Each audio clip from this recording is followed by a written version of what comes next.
So we've got our tank primed and sanded, but we've got lots of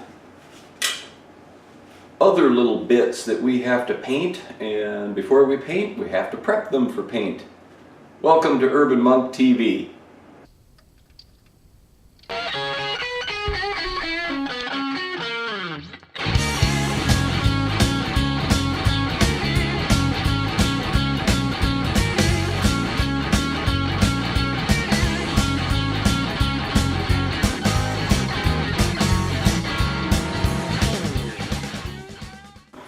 So here's an array of things that, just little bits we're going to need.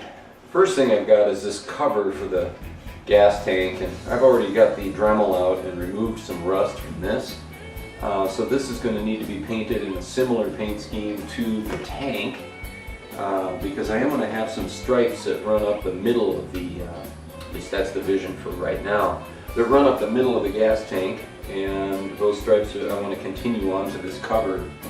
But what have we got here? I've got a bunch of very greasy, grimy bits. Kickstand. This is the rear brake. I don't know what you want to call it. It supports the rear brake drum from just spinning. Of course, the swing arm. We got front brake caliper we got to clean up. I'm going to go, because this is a budget project, and I like my feet under me, I'm going to go with these stock pegs for now, but I've left the frame intact in areas where if I choose down the road to go with setback foot pegs, I can do that. But you know, I'm gonna ride it with these in that body position and see how I like it first. And I gotta get that cleaned up. Oh, there's one more. You've seen that. We worked on that a bit. Gotta get these cleaned up. And the front brake master cylinder. And I also want to do a little bit on this horn, just that little black cover, so I'm going to pull that out of that bag. Do have to have a horn to be legal in, I think, most of the United States, but certainly in California. So there's some bits we got to clean up. The greasy, grimy bits, I'm going to go to, well, you could use a parts cleaner. I'm going to use kerosene and a brush, and then we'll just wipe them down. Various things you could use. Mineral spirits would be great for cleaning these up. Choose your favorite. Okay, so this piece is a simple enough thing. It's just the most basic hinge you can imagine. I've got a little rust back there in tight spots, so it's going to be difficult to remove, but I think a little wire wheel and the Dremel will help. And then it's got the locking mechanism, and that was just a simple clip that retained that. It's so simple, I'm not going to bother going into it.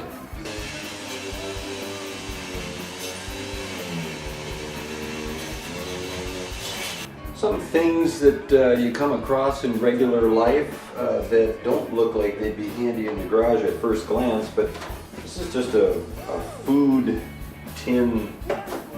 It's aluminum, but it's a tray that came with, I think there's, you know, some roast beef and vegetables in this thing. So anyways, you see stuff like this in your other life outside the garage, and you say, you know what, I could use that for a small little parts cleaner.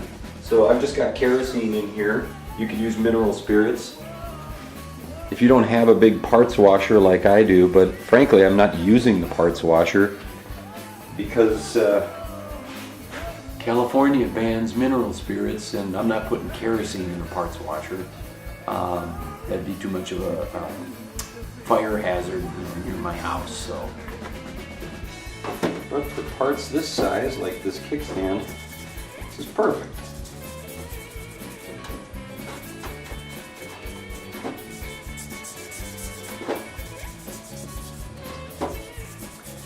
I've mentioned it in previous videos, but this kerosene that I use is strictly for cleaning parts like this, and I clean the chain on my V-Strom pretty regularly. I guess this is a good time. If you don't have one of these tools for cleaning chains, get one. It's worth it. So, sorry, that's a little bit of an aside, but I thought I'd throw it in there. So this thing just got covered in grease and grime. So with the kerosene, I just put it back in the jug with a funnel and leave it sit on the bottom shelf of one of my benches here. And all of the dirt just settles to the bottom, and each time I use it, I need a smaller brush. Each time I use it, it's, I'm getting clean stuff because I'm just pouring off the top. And so you'd be surprised how far, what have I got there? I'm not sure that's even a gallon. It's very little kerosene, but I've had it for, well, this entire project and longer. And I have to say, it does work as well as mineral spirits. And it's not very noxious. It's just more flammable. So I want to be careful. Need a smaller brush to get in there.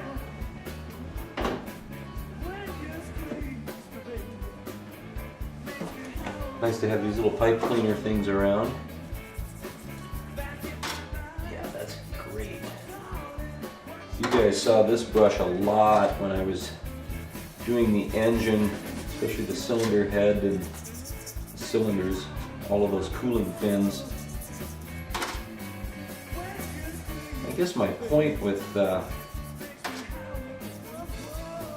this method is that you don't have to have expensive tools like a bead blaster, or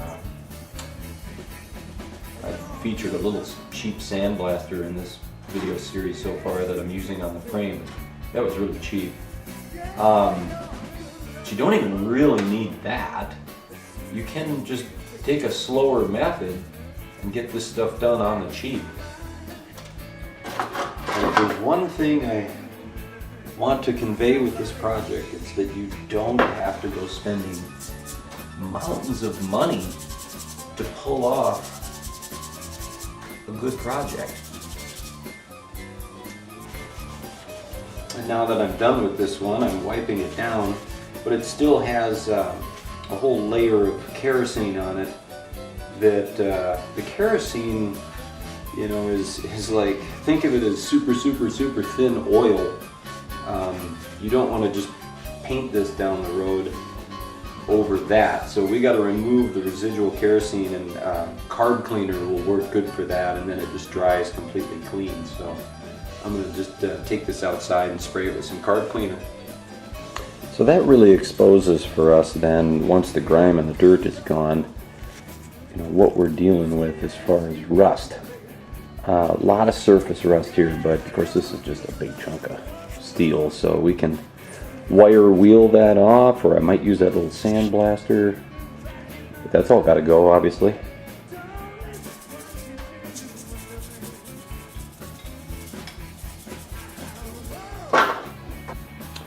Some other bits, when you get them out of the kerosene, you find that paint is pretty rough shape. So this is going to get a lot of sanding and wire wheel, I imagine. And on some parts like this, this has a factory paint on it. Some of these parts, the paint is going to be stuck really well, and in that case, go ahead and paint over it. Leave good stuck factory paint where you can, but if it's loose, then you got to get rid of it, and you got to get down to bare clean metal. Here I've got a bolt on one of my foot pegs that is in a rubber mounted bushing, and it is rusted and corroded in there. So I've put a wrench on this and I can't get it loose, but I can feel the rubber flexing.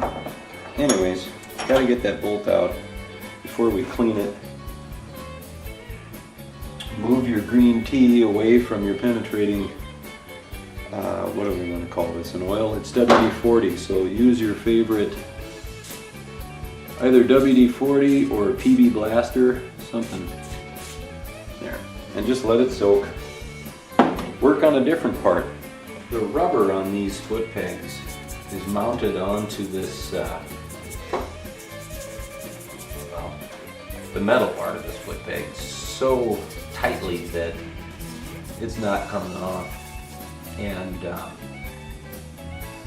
I think it's at one point the rubber might have been soft enough to where that could actually be pushed on and off of here, but it has gotten so hard that this is all effectively become one piece. So I'm just going to clean it in place.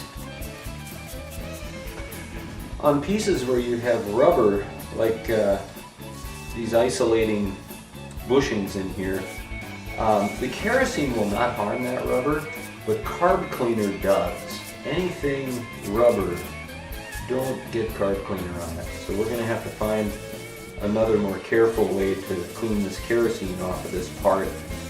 You know, I may even go with some WD-40 at first, and then maybe a mild soap and water, and just dry it quickly afterward. So now, after a few minutes, let's see if I can get my bolt loose. Oh.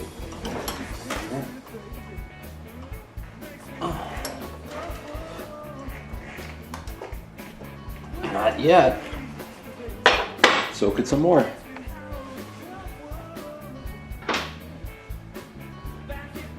And again, when I'm all done, I've got dirty kerosene here. I pour it back into the bottle, and then I can just go blast this out with some carb cleaner. But all of the sediment will end up in the bottom here, and the next time I pour this, I get clean kerosene. This thing has lasted me years. And back to a little sandblasting to get rust off of the frame and some of these smaller bits. Oh, valve on.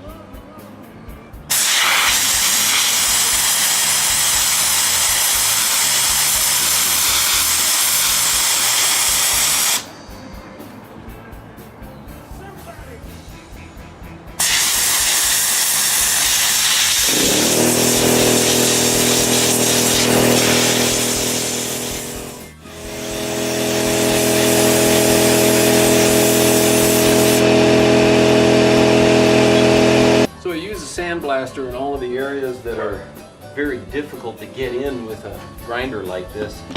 But you know, the sand is expensive. I'm not recapturing it here because I don't have a box to blast with, so only focused in those areas, kind of the nooks and crannies and rounded spots, and the rest I'm going to get with the flat wheel.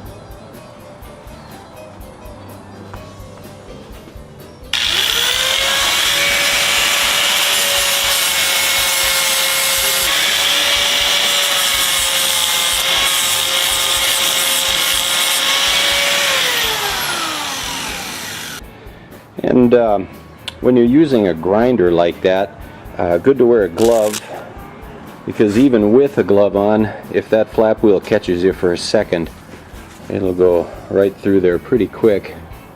That would have been deeper had I not had the glove on.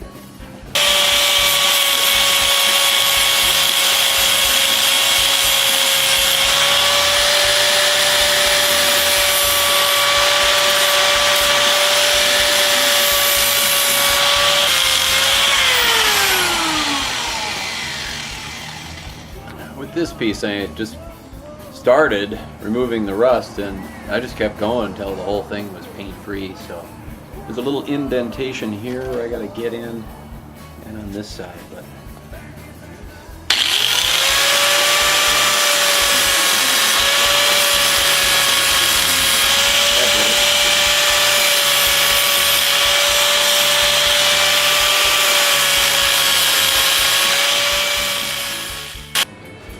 so that's really clear. You know, we just try to get in as best we can, and then we'll get the Dremel and the wire wheel, and you know, just getting rid of rust with any tool we got at our disposal.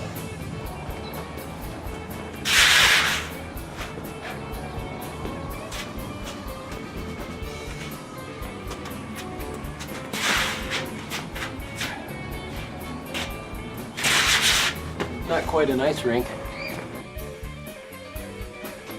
Okay, it's the next day and I have tried PB Blaster on this thing for a long time and it is still stuck, and I'm to the point where I am damaging the rubber in there now. So I gotta come up with plan B here. Well, I already had plan B. This was plan A. We gotta get plan C, and perhaps that is to cut it off, drill it out. Perhaps that is to cut it off and punch it out. Yeah, I don't know. Another plan is, you know, go on eBay and try to buy a whole new one of these things. That's a possibility. Well, that's all we're going to have time for this week. We'll go after some of these other parts in following episodes, but at least we got these small parts cleaned up and we've made some forward progress toward painting. I mean, just about every surface on this bike is going to get painted. So we've got a lot of prep to do and a lot of tiny little parts. So that's the stage we're in. Hey, I really appreciate each and every one of you for watching. If you like what I'm doing, click like and subscribe for updates. And we'll see you next time on Urban Monk TV.